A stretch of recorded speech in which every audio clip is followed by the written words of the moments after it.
Hi, and welcome to Failurology, a podcast about engineering failures. I'm your host, Nicole. And I'm Brian, and we're both from Calgary, Alberta, Canada. We're back from summer vacation. Oh, yeah. We have some news. So, as you know, we love making this podcast. We say that all the time. And even though sometimes it does get a little challenging to juggle all the balls, for the most part, this has been a really great adventure. If I had the option, would do it all over again. But my plate is very full and I have to make some adjustments because despite my best efforts, I can't do everything. So just like Nicole, I've been super busy with work stuff. Our flight department that I run at work has doubled in size. We went from 2 airplanes to 4 airplanes. We have more work this year than I think we've had in the last 2 years combined. So I'm super busy with that. I just bought a house. So I have all this house moving stuff to do. I have some other stuff going on personal side of things. So like Nicole, I am also stretched very, very thin. I do love making this podcast. So like Nicole said, we have made a tough decision to extend our hiatus. But have no fear, like any good engineer, we have a plan. So as of the release of this episode, we have 49 mini failures in our content library. And although we have been releasing those, some of them periodically, most of you have never heard these episodes before. So going forward from this episode, we'll be releasing one mini failure a week. Yes, you heard that right. We're going to go to a weekly format for the mini failure releases. So one mini failure a week, plus to round it out to about a full year, we're going to add in a couple of our favorite regular episodes, mostly around the holidays in December.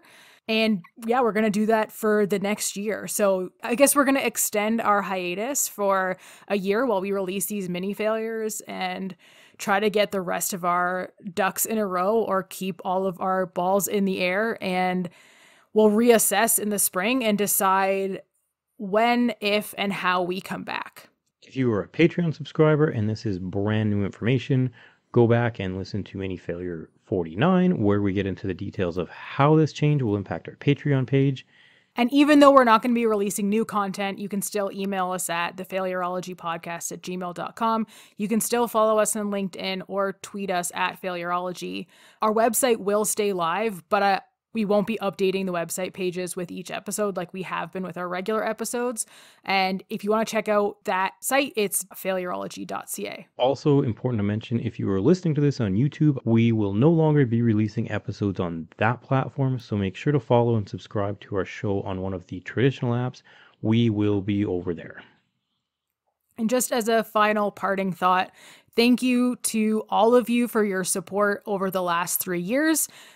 We couldn't have done this without you. We appreciate you, and we hope that you enjoy our mini failures over the next year.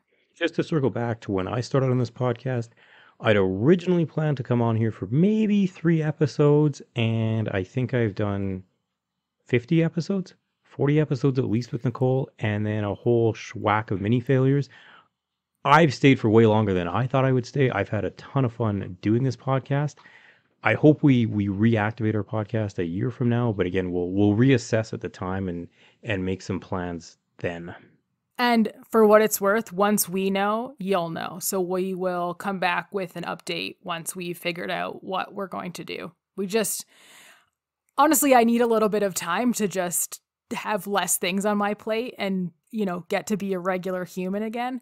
And then once I get to do that for a little bit, we'll kind of re-gauge how we can do this podcast going forward. So we're going to also talk about different formats, maybe shorter episodes, release schedules, all those things. There's different ways we can do it that will make it a lot easier on us. This podcast is important to us. We really like the show that we've built, but we probably will have to make a change in how we produce it just to make it a little less labor heavy on our part. Anyways, thank you very much. Appreciate you, and I hope you enjoyed the mini failures. This week's episode of Failurology is brought to you by the Sit Down Stand Up Paddleboard Company. Whether you like to sit down or stand up, The Sit Down Stand Up Paddleboard Company has something for you. Don't miss our paddle sale. It's quite the ordeal.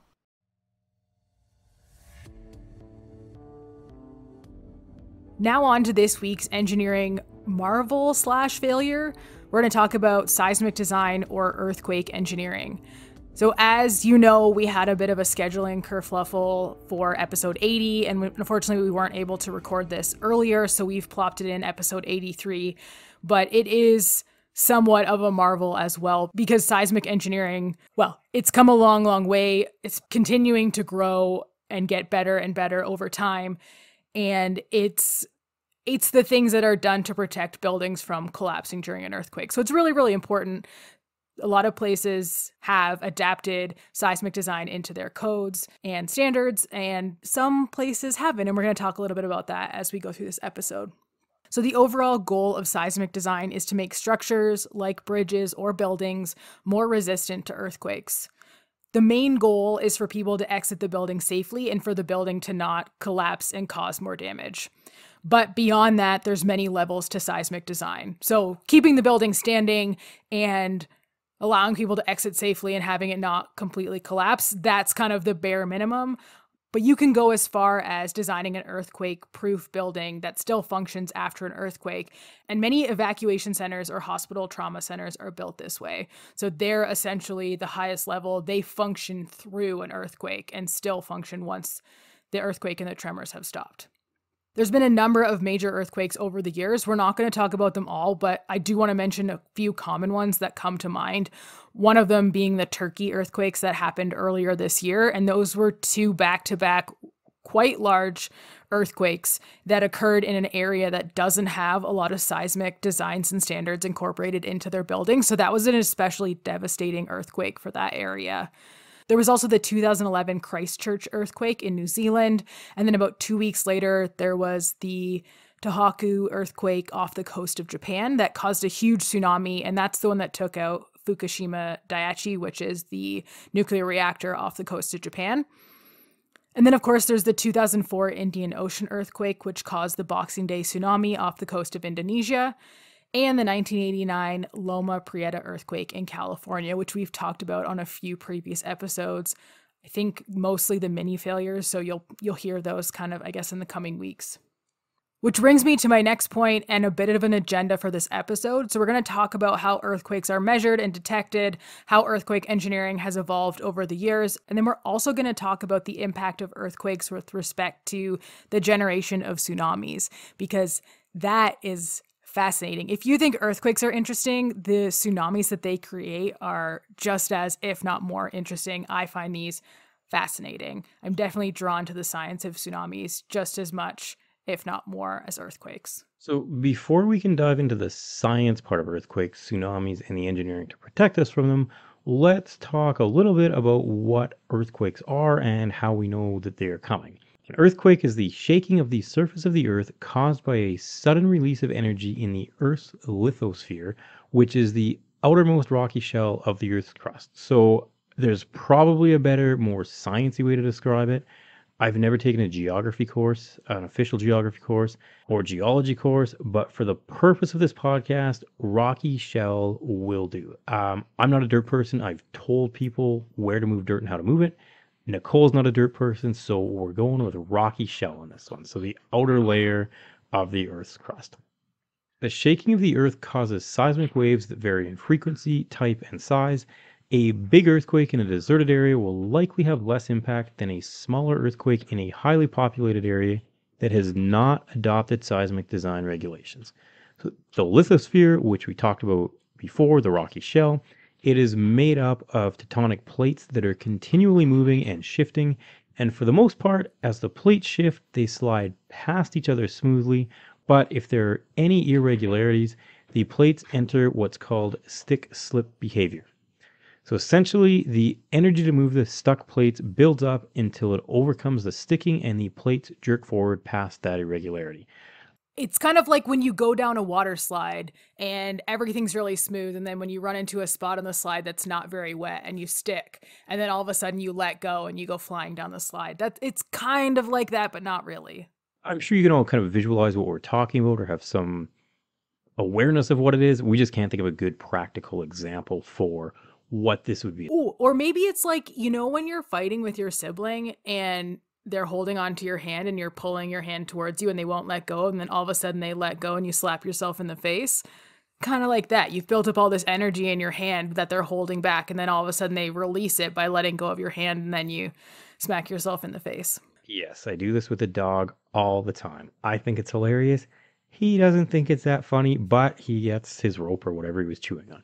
So the bigger the irregularity in this and the higher the energy to get past it, the bigger the earthquake. Makes a lot of sense. You're building up a ton of potential energy. It's got to release somewhere. There are a number of types of faults depending on how the plates are sliding against each other. Sometimes they move horizontally. Sometimes one plate is sliding over the other. We're trying to keep this a bit more high level because we have lots to cover. But if you're interested, there is a ton of information related to this online. As humans, though, we have a reasonably good understanding of where the fault lines are or where the different plates touch and can somewhat predict where earthquakes could occur. But we still have lots to learn about when they will occur and how big they'll be. So in 1935, Charles Francis Richter, an American seismologist and physicist, presented a landmark paper where he developed a magnitude scale used to measure an earthquake's size and intensity from the amplitude of waves and their distance to the epicenter. So that's the Richter scale.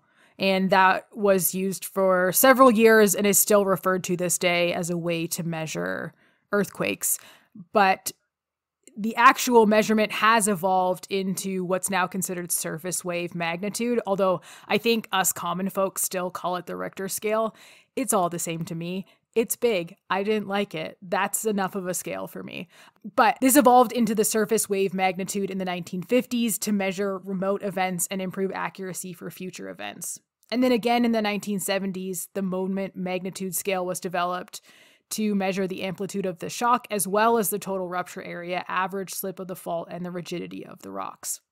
There's also the Japan Meteorological Agency's seismic intensity scale, the Medvedev-Spoonhauer-Karnik scale, and the Mercalli intensity scale, which are based on the observed effects and are related to the intensity of shaking. So there's a lot of different ways that earthquakes are measured. And if I'm being completely honest, through the research, I'm not 100% clear on which method everyone uses. It seems like depending on who's reporting on the earthquake, different measurement scales are used. And I think they also put the earthquake scale into terms that regular humans like myself will understand. So they could, I mean, you could tell me it's a Richter scale measurement and I wouldn't necessarily know the difference, especially not before I had researched this podcast. So, and cool. So the Richter scale it's a log scale, I believe, as well, too, right? It's not a linear scale. Like, so if you go from magnitude 4 to magnitude 5, it's a fairly substantial increase. Like it's not a linear linear. Yeah, increase, I think so. right? Yeah. But today, earthquake intensity, it's presented for the most part as a magnitude on a scale from 1 to 10, with 1 being barely perceptible and 10 being completely devastating. And so I think you can it seems somewhat self-explanatory where it lands on that scale, how bad it was. So the Turkey earthquakes were, I think, a magnitude of high 8s, almost 9. Most of the earthquakes, actually, that I kind of had mentioned earlier, the Christchurch, the Japan, and the Boxing Day tsunami, those were all, I think, at least above 7, and for the most part, they were in the 8 or 9 scale. So the better we can detect and prepare for earthquakes, the more people will survive, which should be the goal for everyone, in your engineering design or just in your normal life practices. Seismic codes have been developed and adopted in earthquake-prone areas to make buildings more resistant to earthquakes. So older buildings are often retrofitted to increase their resistance, although this can be expensive and is not necessarily widely adopted. Which was one of the challenges we saw in Turkey. Their infrastructure was wildly unprepared to seismic activity, and many buildings collapsed or partially collapsed, which greatly increased the death toll. I know we've talked about a lot of different countries throughout the course of this podcast, but I work primarily in Alberta, or at least in Canada. And so I'm going to talk about my experience with buildings because that's what I work on. I mean, I'm not a seismic engineer, but I do work in building construction. So in Canada, and I assume the US as well, the building codes dictate whether seismic design is required, and that's based on the location of the building and its usage. So a lot of sections of British Columbia, for example, would fall under seismic requirements. But in Calgary, we're not in a seismic region, and therefore we're not required to implement seismic design. But that's because our risk to earthquakes is really low. So then it's just, if they made us design to seismic extremes in an area that has limited risk, it would be very costly for kind of no reason. So we're not required to do it. That said, there are some building types, even in Calgary, like new hospitals, where they're intended to be a gathering place for evacuees in an emergency. So they're what we call it would be like a shelter center. So if there's a big emergency, the hospital would be a place that continues to serve people and needs to function. That may require seismic design. So there's a couple new hospitals that were built in Calgary in the last decade, and I'm fairly certain that they all have some level of seismic design incorporated into them, at the bare minimum in the structure itself. So like I mentioned, in Vancouver and a lot of BC, seismic design is required, and it's usually done by a separate engineering team. So they work with the rest of the consultant team to secure the major components of the building. And in my experience, seismic design involves a lot of cross bracing and extra securing to make sure the building stays together. So rather than just planning for the weight of the building on itself and then maybe some wind loads moving it laterally, you're assuming the entire building's going to shake. And so you want to put as many braces as you can to hold it together while that happens. Currently, there are several design philosophies in earthquake engineering which use experimental results, computer simulations, and observations from past earthquakes to determine the required performance for the seismic threat. So these include appropriately sizing the structure to be strong enough to survive the shaking with an acceptable level of damage, to equipping it with base isolation or using structural vibration control technologies to minimize any forces and deformation. So different solutions to the same problem, slightly different problems. There are multiple ways to do this. I had to do this, I think, in grade 9 science. My design probably wouldn't work very well in real life. I basically had a bunch of floating buildings and giant swimming pools. It seemed like a really good idea at the time. It seemed really cool. My model was really cool.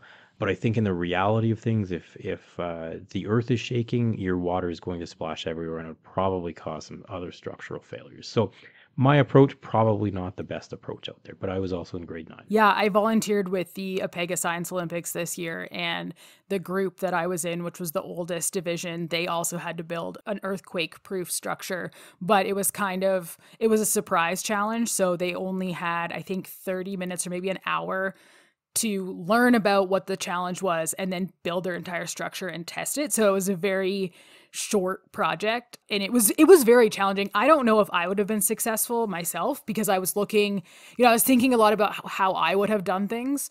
And I mean, I'm not a structural engineer, so I don't necessarily look at it from that lens, but I was thinking about what I would have done, but then watching them all get tested, I don't think mine would have survived. Yeah, that's a really tricky challenge, I think, to just bring up with. I assume they provided some materials, or you had materials on hand to come up with a good building to survive earthquake design. Back in the day when I did Science Olympics, I think we did spaghetti bridges. I believe I finished, or myself and my team finished third, I believe, in the city, which was pretty good. So out of the people on my team, 2 of them wound up being engineers. One of them is a medical doctor, and the other one is very involved in theater. So we had a pretty good team for Science Olympics. Based on studies from the Christchurch earthquake in New Zealand, precast concrete installed under new codes performed well, and another study noted precast panel buildings were durable during an earthquake compared to precast frame panels. So concurrent shake table testing of 2 or more building models is a vivid, pervasive, and effective way to validate earthquake engineering solutions experimentally. Plus, it looks really cool when they do it. So in 2008, the Municipal Services Building of the city of Glendale, California was seismically retrofitted using an innovative combined vibration control solution. The existing elevated building foundation of the building was put on high dampening rubber bearings. I recommend checking that one out, because the entire building is supported on just a few points. So normally you would have the entire foundation is touching the ground or in the ground. The entire structure rests on just a few points where those damping bearings are located. So the building looks really cool and is really interesting. And I'm curious how well it works, because they essentially designed the entire building to kind of absorb the shock. It looks really cool. So in the work that I do, the sensors that we have in the aircraft, they are also mounted on basically, some high dampening rubber bearings that are in there. So yeah, it works for us. Our sensor's about 75 pounds, so a little bit different on the building level, but same concept. You get something that just dampens out all the vibrations and dampens out any of the forces that you have, just to maintain the building or the sensor in the plane and the place that it's supposed to be.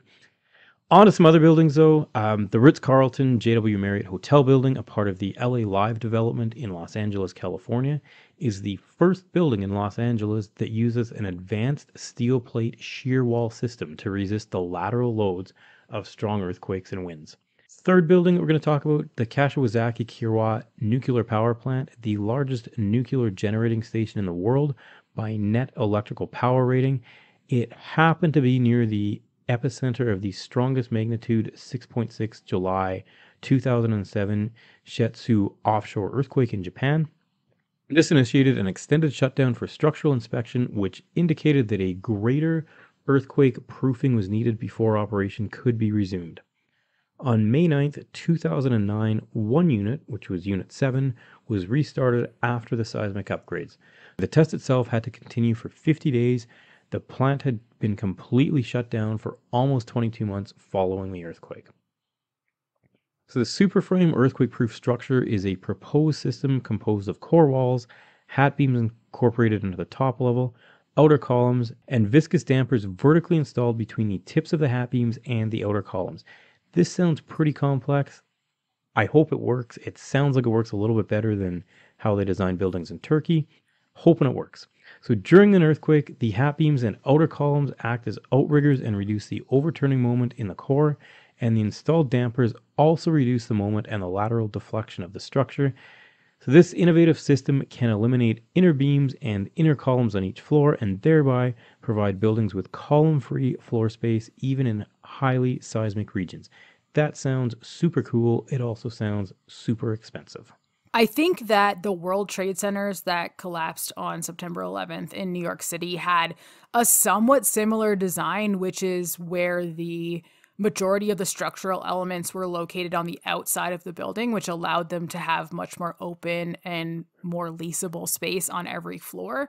Not that it was necessarily designed for seismic reasons. I just think that was the structural design or vision that they took at the time on that project. So I don't think this is necessarily new technology. And one thing that you kind of learn over time in engineering is while there are people that are coming up with new technology and new methods, oftentimes we're slowly just making tweaks and making slight changes to things that we already know work to see if we can make them work better, or maybe we're combining a couple different methods together to make something new, but it's all kind of just building on itself. So now that we've talked about what happens on land, let's talk about undersea earthquakes and, more importantly, tsunamis. This is so interesting. Okay, so I'll start by mentioning that tsunamis are not exclusively caused by earthquakes. They can also be caused by volcanic eruptions or underwater explosions. In any case, a tsunami is caused when there is substantial volume of water displaced out at sea. So remember before we were talking about the tectonic plates shifting and releasing energy if they get stuck? So where those plates meet underwater, that energy is then transferred to the water and creates waves. And the wave height offshore is small and usually very long, often hundreds of kilometers, which causes them to go unnoticed at first. As the waves move closer to the shore and enter shallower water, they change in height from an effect called wave shoaling, because the wave energy transports velocity changes with water depth. Honestly, this is a whole other rabbit hole that you can go down.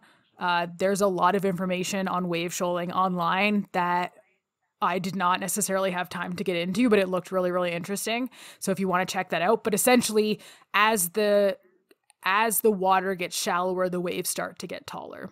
So if the earthquake epicenter is far away from land, the tsunami is referred to as the Telu tsunami. And the 2004 Boxing Day tsunami was one such tsunami that occurred from a magnitude 9 earthquake about 160 kilometers off the western coast of northern Sumatra in the Indian Ocean. And by the time it made landfall just before 8 a.m. on December 26th, the waves were 30 meters high, which is essentially a 10-story building. It's crazy. There's a really, really good movie called The Impossible that I watched. I think I watched it on Netflix. It's based on the true story of Maria Bellin and her family who were in Khao Lak, Thailand, when the tsunami struck. I highly recommend this movie. Even though it's fictional, I thought they did a really good job of giving me an understanding of what it would be like to experience this tsunami. You get to see how these characters experience the tsunami. You know, they land on the beach the day before or a couple days before, you know, they're there for Christmas. And then you kind of follow all of them throughout the tsunami and all of the different things that happen afterwards. So I thought it was a really, really good movie about the story of this family. And it's based on a true story because this family did, in fact, experience this tsunami. So in some tsunami-prone countries, earthquake engineering measures have been taken to reduce the damage caused onshore. Japan, for example, where tsunami science and response measures first began following a disaster way back in 1896, has produced ever more elaborate countermeasures and response plans. The country has built many tsunami walls up to 12 meters high to protect populated coastal areas.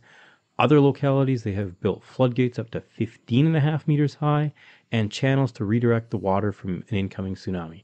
However, their effectiveness has been questioned as tsunamis often overtop the barriers. I feel it's one of those things you kind of build for an almost worst case scenario, and there's always going to be something bigger and higher that just mitigates all of your plans. The Fukushima Daiichi nuclear disaster was directly triggered by the 2011 Toku earthquake and tsunami when waves exceeded the height of the plant's seawall. Iwate Prefecture, which is an area at high risk from tsunami, had tsunami barrier walls in the Taro seawall, totaling 25 kilometers long at coastal towns, and the 2011 tsunami topped more than 50% of the walls and caused catastrophic damage. The effort was there. Unfortunately, nature was just that much better. So the Okashiri Hokkaido tsunami, which struck Okashiri Island of Hokkaido within 2 to 5 minutes of the earthquake on July 12, 1993, created waves as much as 30 meters tall, as high, like Nicole mentioned, as a 10-story building. So the port town of Aonoi was completely surrounded by a tsunami wall, but the waves washed right over the wall and destroyed all the wood frame structures in the area. The wall may have succeeded in slowing down and moderating the height of the tsunami, but it did not prevent major destruction and loss of life. So the challenge with these walls is they're very expensive to build. They need to be very strong and very tall. Water is very, very powerful. And even though we've talked about a couple tsunamis with 30-meter waves, that doesn't necessarily mean that's the highest they'll ever be. So maybe you need to have taller walls than that. You're kind of going to plan for a worst case scenario.